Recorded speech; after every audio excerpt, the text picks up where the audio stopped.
Good morning to everyone.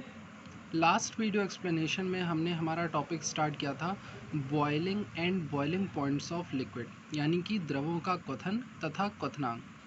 लेकिन इसमें हमने सबसे पहले जो टॉपिक पढ़ा था वो पढ़ा था हमने वाष्पन यानी कि इवेपरेशन। हो सकता है कुछ लोग सोच रहे हों कि जो वाष्पन की जो प्रक्रिया होती है, जो इवेपरेशन की प्रोसेस होती है, वही बॉइलिंग कहलाती है। लेकिन मैं यहाँ क्लियर कर दूँ कि वाष्पन यानी कि इवेपरेशन और बॉइलिंग यानी कि क्वथन, ये दोनों ही डिफरेंट प्रोसेस होते हैं। हाँ, इन दोनों का जो रिज़ल्ट है वो सेम रहता है। दोनों में ही क्या होता है, जो हमारा लिक्विड स्टेट जो होती है वो गैसियस स्टेट में कन्वर्ट हो जाती है, यानी कि जो द्रव अवस्था होती है वो गैस अवस्था में परिवर्तित हो जाती है। लेकिन दोनों में अंतर क्या है, तो इस बात को समझिए कि जो वाष्पन होता है, जो इवेपरेशन होता है, उसके लिए हमें हमारे कंपाउंड को हीट करने की रिक्वायरमेंट नहीं होती है, यानी कि गर्म करने की आवश्यकता नहीं होती है। क्योंकि जो इवेपरेशन होता है, जो वाष्पन होता है, इसमें हमारा जो यौगिक होता है, जो द्रव होता है, यानी जो लिक्विड है, वो हमारे आसपास के वातावरण, हमारे मतलब कि द्रव अपने आसपास के वातावरण, जो लिक्विड है वो अपने आसपास के एटमॉस्फेयर से, अपने सराउंडिंग से ही हीट एनर्जी को एब्जॉर्व करता था और इवेपरेट हो जाता था, यानी कि वाष्पीकृत हो जाता था। और इस बात को समझने का सबसे अच्छा एग्जाम्पल मैंने दिया था कि जो कपड़े होते हैं वो अगर आप गर्मी में सूखने के लिए डालेंगे तो वहाँ पर भी वो सूख जाते हैं, और वहाँ पर हमें रीज़न पता होता है, क्योंकि जो सनलाइट है, जो धूप है, वो गर्म होती है, जिसकी वजह से कपड़े सूख गए। लेकिन ठंड में जब आप कपड़े, वही गीले कपड़े आप ठंड में डालेंगे, तो प्रक्रिया ये होनी चाहिए कि अगर सूरज नहीं है, अगर धूप की गर्मी नहीं है, तो उन्हें सूखना नहीं चाहिए, लेकिन फिर भी वो सूख जाते हैं। यानी कि ठंड में भी जो कपड़ों में जो पानी होता है वो क्या हो जाता है, इवेपरेट हो जाता है, वाष्पीकृत हो जाता है, जबकि वहाँ पर उसे हीट एनर्जी नहीं मिलती है। तो रीज़न यही है कि जो इवेपरेशन की प्रोसेस होती है, जो वाष्पन की जो प्रक्रिया होती है, इसमें हमें हमारे कंपाउंड को, हमारे यौगिक को अलग से हीट एनर्जी देने की रिक्वायरमेंट नहीं होती है, और इसीलिए इवेपरेशन की प्रोसेस बॉइलिंग की प्रोसेस से डिफरेंट होती है, यानी कि वाष्पन की प्रक्रिया क्वथन की प्रक्रिया से अलग होती है। अब उसी टॉपिक को हम कंटिन्यू करेंगे आज। तो मैंने आपको कुछ इफ़ेक्ट यानी कि कुछ प्रभाव पढ़ाए थे, जिन फैक्टर्स पर, जिन कारकों पर हमारा जो इवेपरेशन की प्रोसेस है, जो स्पीड है, वो डिपेंड करती थी। जैसे कि नेचर ऑफ लिक्विड, जो हमारा द्रव था उसकी प्रकृति, जिसमें आपको पानी तथा अल्कोहल और केरोसिन का एग्जाम्पल दिया गया था। सेकेंड था surface area of surface of liquid, यानी कि जो जल की सतह होती है उसका पृष्ठ क्षेत्रफल, कि क्षेत्रफल जितना ज़्यादा होगा वाष्पन की प्रक्रिया उतनी ही तेज़ी से होगी, सरफेस एरिया जितना ज़्यादा होगा एवेपरेशन की प्रोसेस उतनी ही फास्ट होगी। थर्ड था टेम्परेचर, टेम्परेचर का मतलब जो ताप होता है हमारा, जितना ज़्यादा टेम्परेचर होगा इवेपरेशन उतना फास्ट होगा। लेकिन टेम्परेचर लो होने पर ऐसा नहीं है कि इवेपरेशन नहीं होगा, इवेपरेशन होगा, लेकिन उसका रेट जो है वो स्लो होगा, यानी कि ताप अधिक होने पर वाष्पन की प्रक्रिया तेज़ी से होती है और ताप कम होने पर वाष्पन की अभिक्रिया धीमे होती है। फोर्थ पॉइंट प्रेशर बताया था कि प्रेशर जितना ज़्यादा होगा, दाब जितना ज़्यादा होगा, द्रव के अणु उतने ही पास होंगे, यानी लिक्विड के मॉलिक्यूल्स उतने पास होंगे और इवेपरेशन स्लो हो जाएगा, वाष्पन धीमा हो जाएगा। और इसी के विपरीत दबाव जितना कम होगा, प्रेशर जितना कम होगा, इवेपरेशन उतना फास्ट होगा। फिफ्थ पॉइंट मैंने अपनी तरफ से बताया था, that was speed of wind, यानी कि हवा की जो गति होती है वो, हवा अगर तेज़ चल रही है तो कपड़े जल्दी सूख जाते हैं, हवा धीमे चल रही है तो कपड़े देर में सूखते हैं। कारण, क्योंकि जो हवा कपड़ों के ऊपर से बहती है वो उसमें से जल को क्या कर लेगी, अवशोषित कर लेगी और आगे बढ़ जाएगी। फिर दूसरी जो ड्राई एयर आएगी, जो शुष्क वायु आएगी, वो उसमें से जल को अवशोषित करेगी। इसलिए जो विंड ऑफ स्पीड होती है वो डायरेक्टली प्रोपोर्शनल होती है इवेपरेशन के रेट के, समानुपाती होती है। जिस स्पीड से वायु चल रही होगी, मतलब एयर चल रही होगी, ब्लो कर रही होगी, उसी स्पीड से इवेपरेशन जो है वो बढ़ता जाएगा। अब स्टार्ट करते हैं आज का टॉपिक। कह रहे हैं the vapours formed as a result of evaporation of liquids exert pressure on the surface of liquid, and the pressure exerted by them when they are in dynamic equilibrium with liquid is equal to vapor pressure of liquids।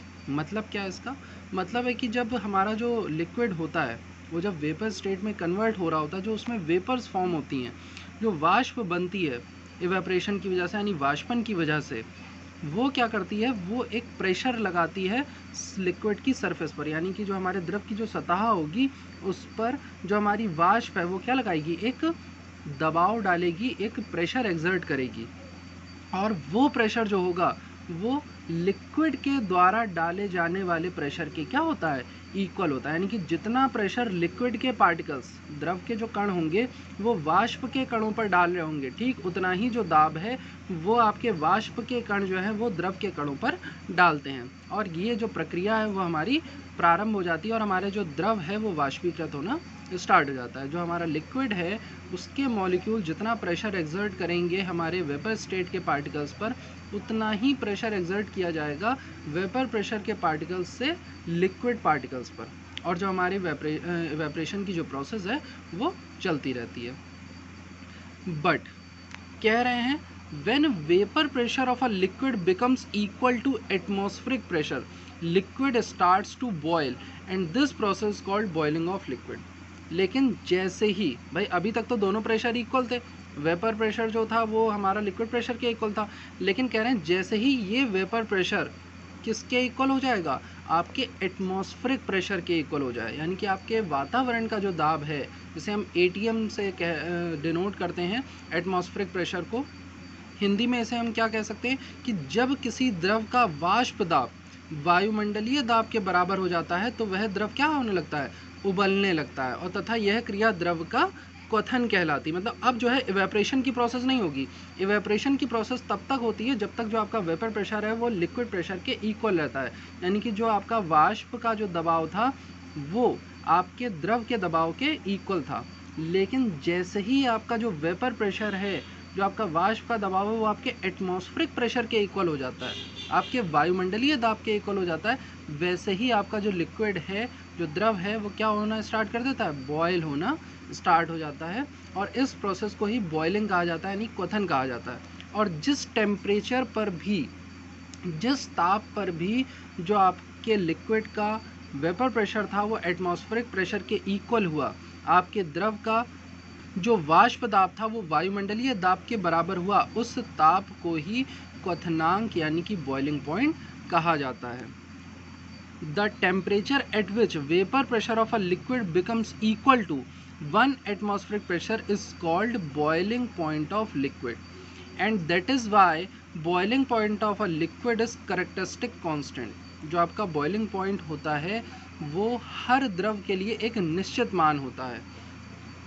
When a liquid boils at its boiling point, its temperature does not increase, and at this state the heat supplied is used to break interparticle forces।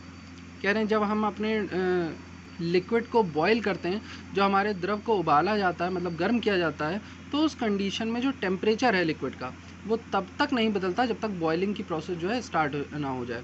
यानी आप जब heat देना start करते हैं अपने liquid को तो धीरे धीरे वो क्या होना स्टार्ट हो जाता है, बॉयल होना स्टार्ट होता है। तो जैसे ही वो अपने बॉइलिंग पॉइंट पर पहुंच जाता है, जैसे ही वो अपने क्वथनांक पर पहुंचता है, उसके बाद उसके ताप में कोई भी वृद्धि नहीं होती, उसके टेम्परेचर में कोई चेंज नहीं होता। इसको इस तरह से समझिए कि आपने दूध को गर्म करने के लिए रखा, तो जब आप दूध को गर्म करते हैं तो स्टार्टिंग में आपका जो दूध होगा वो ठंडा होगा, जो आप जैसे जैसे आप उसको हीट करेंगे उसका टेम्परेचर क्या हो जाएगा, बढ़ता जाएगा। एक पॉइंट ऐसा आएगा कि जो मिल्क है, जो दूध है, वो अपने बॉइलिंग पॉइंट को अटेन कर लेगा, यानी कि जो दूध है वो अपने क्वथनांक पर पहुंच जाएगा। जैसे ही आपका दूध क्वथनांक पर पहुंचेगा उसके बाद वो दूध क्या हो जाएगा, उबलना स्टार्ट हो जाएगा और उसमें से जो वेपर्स हैं वो निकलने लगेंगी। लेकिन इस टेम्परेचर पर आने के बाद, अपने बॉइलिंग पॉइंट पर आने के बाद उस मिल्क का जो टेम्परेचर है वो चेंज नहीं होगा। क्या रीज़न है, क्यों नहीं चेंज होगा? क्योंकि अपने क्वथनांक पर पहुंचने के बाद, अपने बॉइलिंग पॉइंट पर पहुंचने के बाद जो आप हीट उसको कंटिन्यूसली सप्लाई करते रहोगे, वो हीट उसके पार्टिकल्स के थ्रू एब्जॉर्ब होगी, ताकि वो अपने ऊपर लगी जो बाउंडेशन है, जो उनके ऊपर सीमा बंधी हुई है, जिस सीमा की वजह से वह द्रव अवस्था में थे, उस सीमा को तोड़ करके उससे बाहर आ जाते हैं और जो आपका द्रव है वो वाष्पीकृत होना स्टार्ट हो जाता है और जो आपका लिक्विड है वो वेपर में कन्वर्ट होना स्टार्ट हो जाता है। लेकिन क्योंकि यहाँ पर हमने क्या किया, हमने अपनी तरफ से हीट सप्लाई करके उस लिक्विड को बॉयल किया और उसके वेपर फॉर्म में कन्वर्ट किया, इसलिए ये जो प्रोसेस है ये इवेपरेशन ना कहला करके बॉइलिंग कहलाती है।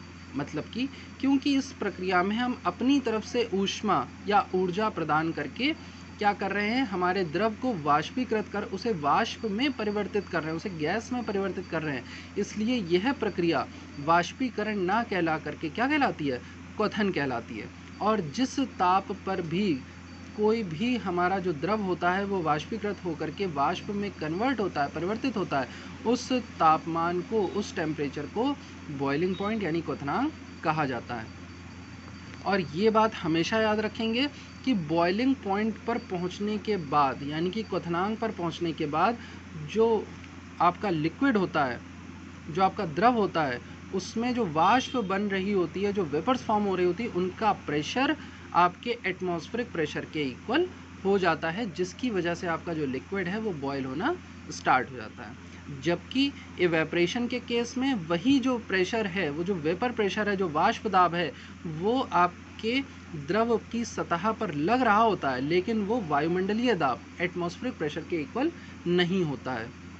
इसी वजह से वो इवेपरेशन की प्रोसेस थी, यानी वाष्पीकरण था, जो आपने इससे पहले वाले टर्न पे पढ़ा। आज आपको जो पढ़ाया जा रहा है वो पढ़ाया जा रहा है क्वथनांक या फिर क्वथन। थोड़ा सा कंफ्यूजिंग है, लेकिन जब आप वीडियो में एग्जाम्पल को समझने की कोशिश करेंगे तो ये प्रोसेस आपको ईजी लगने वाली है। और आप एग्ज़ाम्पल आप किसका ले सकते हैं, जैसे कि जब आप वाष्पीकरण को समझें तो आप पानी के सूखने को एग्ज़ाम्पल ले सकते हैं, यानी कि जैसे कपड़े सूखते हैं या घर में जब पोछा लगाया जाता है तो हवा पंखा चला दिया जाता है, तो वो जो प्रोसेस होती है वो वाष्पीकरण की होती है, वो इवेपरेशन की प्रोसेस होती है।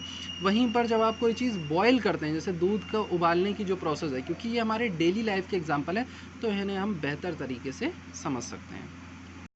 तो इसीलिए उन्होंने कहा कि when a liquid boils at its boiling point, its temperature does not increase, and at this state the heat supplied is used to break interparticle forces। जो पार्टिकल्स के बीच में जो अंतरा आणविक जो बल होगा कणों के बीच में, उनको तोड़ने में वो जो ऊष्मा है वो खपत हो जाती है, वो यूज़ हो जाती है। Now for a liquid, the heat required to convert 1 gram liquid into its vapor at its boiling point is equal to latent heat of vaporization। जैसे कि आपने latent heat of fusion पढ़ी थी, आइस को melt करने में, बर्फ़ के पिघलने में आपने क्या पढ़ी थी, गलन की गुप्त ऊष्मा पढ़ी थी, लेटेंट हीट ऑफ फ्यूज़न पढ़ी थी। वैसे ही बॉइलिंग में हम जो हीट देते हैं 1 ग्राम ऑफ लिक्विड को उसके वेपर में कन्वर्ट होने के लिए, यानी कि किसी भी द्रव के 1 ग्राम को उसकी वाष्प में परिवर्तित करने के लिए आप जितनी ऊष्मा प्रदान करेंगे, जितनी ऊर्जा प्रदान करेंगे, वह कहलाएगी लेटेंट हीट ऑफ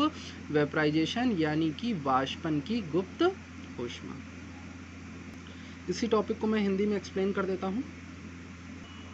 तो आपसे कहा जा रहा है कि जब द्रवों के वाष्पन से वाष्प उत्पन्न होती है, यानी कि जो आपके द्रव होते हैं वो जब वाष्प उत्पन्न करते हैं आसपास की ऊष्मा को अवशोषित करके, तो वो जो वाष्प है वो क्या करती है, वो द्रव की सतह पर दाब डालती है और इस दाब को वाष्प दाब कहते हैं। लेकिन ये वाष्प जो है वो द्रव के साथ साम्य अवस्था में होती है, यानी कि जितना दाब वाष्प दाब जो है आपके द्रव की सतह पर डालेगी, ठीक उतना ही दाब जो है द्रव के जो पार्टिकल हैं, द्रव के जो कण हैं, वो आपके वाष्प के कणों पर लगा रहे होते हैं, तो वो साम्य अवस्था होती है। उस अवस्था में इन वाष्पों द्वारा द्रव की सतह पर डाला जाने वाला दाब द्रव के वाष्प दाब के बराबर होता है। अभी तक तो हमारा जो दाब है, चाहे वो वाष्प दाब हो चाहे जो द्रव का दाब हो, वो दोनों ही साम्य अवस्था में है। लेकिन जब किसी द्रव का वाष्प दाब वायुमंडलीय दाब के बराबर हो जाता है, तब वह द्रव उबलने लगता है तथा यह क्रिया द्रव का क्वथन कहलाती है। यानी कि अभी तक जो हमारा वेपर का जो प्रेशर था, जो वाष्प का जो दाब था, वो क्या था, साम्य अवस्था में था। लेकिन जैसे ही ये दाब बढ़ता है और बढ़ते बढ़ते ये किसके बराबर हो जाए, आपके वायुमंडलीय दाब के बराबर हो जाए, तो आपका जो द्रव है वो क्या करने लगेगा, उबलने लगेगा। क्या प्रक्रिया हुई, जैसे ही आपका जो वाष्प दाब है वो वायुमंडलीय दाब के बराबर हुआ, तो एक तरह से आपके वायुमंडल ने क्या किया, जो द्रव के कण हैं उनको ये परमिशन दे दी कि अब आप वाष्प रूप में परिवर्तित हो जाइए और आ करके हमारे वायुमंडल में मिल जाइए। क्योंकि तब तक, जब तक दोनों का प्रेशर समान नहीं था, जब तक दोनों का दाब बराबर नहीं था, हमारे वाष्प दाब और वायुमंडलीय दाब जब तक बराबर नहीं था, तब तक जो द्रव था वो वाष्प में परिवर्तित नहीं हो पा रहा था। जैसे ही आपका वाष्प दाब वायुमंडलीय दाब के बराबर हुआ, तुरंत हमारे कणों को ये छूट मिल गई कि अब हम जा कर के वायुमंडल में मिल सकते हैं, और वहीं पर ही हमारा जो द्रव है वो क्या करना स्टार्ट कर देता है, वो उबलने लगता है, तथा यह क्रिया द्रव का क्वथन कहलाती है। इसी को ही कहते हैं बॉइलिंग ऑफ लिक्विड, यानी कि द्रव का क्वथन। एंड वह ताप जिस पर किसी द्रव का वाष्प दाब एक वायुमंडलीय के दाब के बराबर हो जाता है, उस द्रव के क्वथनांक को व्यक्त करता है। यानी कि वो जो ताप होगा, जिस भी ताप पर आपके द्रव का दाब जो है, वाष्प दाब जो है, वो वायुमंडलीय दाब के बराबर हो जाए, उसे उस द्रव का क्वथनांक कहते हैं। और प्रत्येक द्रव के लिए इसका एक निश्चित मान होता है। जैसे कि वाटर के केस में, पानी के केस में ये बॉइलिंग पॉइंट कितना होता है, 100 डिग्री सेल्सियस, 100 डिग्री सेल्सियस होता है। यानी कि जब आप पानी को 100 डिग्री सेल्सियस तक गर्म करेंगे, तो वैसे ही जो पानी की वाष्प होती है उसका दाब, यानी कि पानी का वाष्प दाब जो है वो वायुमंडलीय दाब के बराबर हो जाता है, और जो हमारा पानी है वो उबलना प्रारंभ कर देता है। तो ये तो थी प्रक्रिया क्वथनांक की और क्वथन की। अब कह रहे हैं कि जब कोई द्रव अपने क्वथनांक पर उबलता है तो उसके ताप में कोई वृद्धि नहीं होती है। पानी था, नॉर्मल टेम्परेचर मान लो, आपने थर्मोमीटर लगा के देखा, पानी का टेम्परेचर था 25 डिग्री सेल्सियस या 30 डिग्री सेल्सियस मान लेते हैं। आपने इसको गैस पे रखा, हीट करना स्टार्ट किया, टेम्परेचर उससे अटैच था, टेम्परेचर बढ़ा, 40 पहुंचा, 50 पहुंचा, 60 पहुंचा, 80 पहुंचा, 90 पहुंचा, लेकिन तब तक भाप नहीं बनी, सिर्फ पानी गर्म होता रहा। जैसे ही टेम्परेचर जो है आपका 100 डिग्री सेल्सियस को टच करेगा, 100 डिग्री सेल्सियस जैसे ही आपका ताप पहुंचेगा, वैसे ही आपका जो जल था वो वाष्पीकृत होना स्टार्ट हो जाएगा, उसमें बॉइलिंग की प्रक्रिया यानी कि क्वथन की प्रक्रिया प्रारंभ हो जाएगी। लेकिन अब जब आपका जो जल है वो वाष्प में परिवर्तित होगा, आपने लगातार गैस को ऑन भी किया हुआ है लेकिन तापमान नहीं बढ़ेगा। क्यों? क्योंकि अब हमारा जल जो है वो अपने क्वथनांक पर पहुंच चुका है, और क्वथनांक पर पहुंचने के बाद जो आप अपनी तरफ से ऊष्मा प्रदान करेंगे, वो ऊष्मा उसके ताप में वृद्धि ना करके उसके कणों के बीच जो अंतराण्विक जो बल पाया जा रहा है, उस बल को कम करने में और उस बल को तोड़ने में लग जाती है। क्योंकि जैसे ही वो बल टूटेगा, वैसे ही जो जल के अणु हैं वो हमारे वायुमंडल में मिलना प्रारंभ हो जाते हैं। इस पॉइंट को 2 से 3 बार रिपीट करके सुनिएगा अगर आपको समझ में नहीं आया हो। बहुत सिंपल सा टॉपिक है कि अपने बॉइलिंग पॉइंट, अपने क्वथनांक पर पहुंचने के बाद भी अगर आप किसी द्रव को गर्म करते रहते हैं, तो वह जो ऊष्मा होती है जो आप उसे प्रदान कर रहे हैं गर्म करते समय, वह उस द्रव का ताप नहीं बढ़ाती है। अब यहाँ पर यह पॉइंट होता है कि आप उसको कंटिन्यू हीट क्यों करेंगे, क्योंकि अगर आपने गर्म करना बंद कर दिया तो तुरंत ताप जो है वो क्वथनांक से नीचे आ जाएगा और जो आपका द्रव है वो वाष्पीकृत नहीं होगा। इसलिए आपको ऊष्मा तो लगातार देनी पड़ेगी, लेकिन वो ऊष्मा उसका ताप नहीं बढ़ाती है। कारण, क्योंकि अब जो ऊष्मा दी जा रही है वो उसके ताप में वृद्धि ना करके उसके कणों के मध्य लगने वाले अंतराण्विक बल को कम करके, उसे तोड़ करके उस कण को वायुमंडल में मिलने के लिए क्या करती है, तैयार करती है। इसीलिए इन्होंने कहा कि जब कोई द्रव अपने क्वथनांक पर उबलता है तो उसके ताप में कोई वृद्धि नहीं होती, क्योंकि इस अवस्था में द्रव को दी जा रही ऊष्मा अंतराकणीय बलों को तोड़ने में प्रयुक्त होती है। एंड लास्ट पॉइंट, किसी द्रव के 1 ग्राम को उसके क्वथनांक पर वाष्प में बदलने में व्यय ऊष्मा वाष्पन की गुप्त ऊष्मा कहलाती है। मतलब कि अगर आपको 1 ग्राम पानी जो है उसको उसके वाष्प में परिवर्तित करना हो, तो आप जितनी ऊर्जा उसको प्रदान करोगे वो उसकी क्या कहलाएगी, गुप्त ऊष्मा, वाष्पन की गुप्त ऊष्मा कहलाएगी। तो ये था हमारा टॉपिक क्वथन एवं क्वथनांक, यानी कि बॉइलिंग एंड बॉइलिंग पॉइंट। अब नेक्स्ट टॉपिक है हमारा वाष्पों का द्रवण, जिसे हम संघनन कहते हैं। बहुत सिंपल सा टॉपिक है। जब वाष्पों का ताप घटाया जाता है, मतलब कि जो आपकी वेपर्स हैं उनका टेम्परेचर जब हम कम करते हैं, तो आप टेम्परेचर जब कम करेंगे तो उन पार्टिकल्स, उनके जो पार्टिकल्स होते हैं, जो वेपर्स के जो पार्टिकल्स होते हैं, वाष्प के जो कण होते हैं, उनकी काइनेटिक एनर्जी भी कम हो जाती है, यानी कि उनकी गतिज ऊर्जा कम हो जाती है, तथा उनके कणों के मध्य लगने वाला अंतराण्विक बल जो है वो बढ़ता जाता है। इंटरमोलिकुलर फोर्स इंक्रीज हो जाती है, जिस कारण से जो आपके गैस के पार्टिकल्स हैं, जो वाष्प के जो कण हैं, वो पास आ जाते हैं। बल बढ़ने के कारण, फोर्स बढ़ने के कारण वो एक दूसरे के पास आते हैं और जो गैस अवस्था है वो द्रव अवस्था में परिवर्तित हो जाती है। जो गैस स्टेट है वो लिक्विड स्टेट में कन्वर्ट हो जाती है और यही प्रोसेस कहलाती है संघनन यानी कि कंडेंसेशन। संघनन जो है वो वाष्पीकरण के विपरीत क्रिया यानी कि कंडेंसेशन की जो प्रोसेस होती है वो इवेपोरेशन प्रोसेस की ठीक अपोजिट होती है। And the next topic is conversation of solids into vapours. Direct आप क्या कराओगे, ऊर्ध्वपातन यानी कि सब्लिमेशन। इसका सबसे अच्छा उदाहरण है कपूर। आप क्या करो, कपूर को थोड़ी देर खुला छोड़ दो, थोड़ी देर बाद पूरा का पूरा कपूर गायब हो जाएगा। भाई ठोस था, बिना पिघले वो वाष्पीकृत हो गया यानी गैस में कन्वर्ट हो गया। तो इस प्रोसेस को ही कहा जाता है सब्लिमेशन यानी कि ऊर्ध्वपातन। इसके कुछ अन्य उदाहरण होते हैं आपके अमोनियम क्लोराइड है या ठोस आयोडीन, सॉलिड आयोडीन या अमोनियम क्लोराइड को भी आप जब आप हीट करते हो, जब आप गर्म करते हो तो वो मेल्ट नहीं हो करके सीधे सीधे गैसियस स्टेट में कन्वर्ट हो जाता है यानी कि बिना द्रव अवस्था में परिवर्तित हुए आपका ठोस जो है वो गैस अवस्था में परिवर्तित हो जाता है। इस प्रक्रिया को ही ऊर्ध्वपातन यानी कि सब्लिमेशन कहा जाता है। इन दोनों प्रोसेस को इंग्लिश में देख लीजिए। तो लिक्विफिकेशन ऑफ वेपर जैसे हम कंडेंसेशन कहते हैं, तो कह रहे हैं when temperature of vapour is decreased their kinetic energy decreased. Means जो एनर्जी थी, एनर्जी ज़्यादा होने की वजह से ही जो पार्टिकल्स थे उनमें काइनेटिक एनर्जी ज़्यादा थी। और काइनेटिक एनर्जी क्या होती है, किसी पार्टिकल को मूव करने में हेल्प करती है, मोशन करने में हेल्प करती है। तो जब काइनेटिक एनर्जी ज़्यादा थी तो पार्टिकल्स क्या कर रहे थे, तेज़ी से मूव कर रहे थे और एक दूसरे से दूर दूर प्रेजेंट थे, जिसकी वजह से वो वेपर स्टेट में थे यानी कि वाष्प अवस्था में थे। लेकिन जैसे ही आपने टेम्परेचर को कम किया तो उनकी काइनेटिक एनर्जी भी क्या हो जाएगी, डिक्रीज़ हो जाएगी। और जब काइनेटिक एनर्जी डिक्रीज़ होगी तो मोशन जो है वो क्या हो जाएगा, स्लो हो जाएगा और जो पार्टिकल्स हैं वो एक दूसरे के पास आ जाते हैं। और पार्टिकल्स के पास आते ही उनके बीच में जो इंटरमोलिकुलर फोर्स है वो स्ट्रांग होने लगता है और जो आपके वेपर है वो लिक्विड में कन्वर्ट हो जाती है यानी कि जो वाष्प अवस्था है वो द्रव अवस्था में परिवर्तित हो जाती है।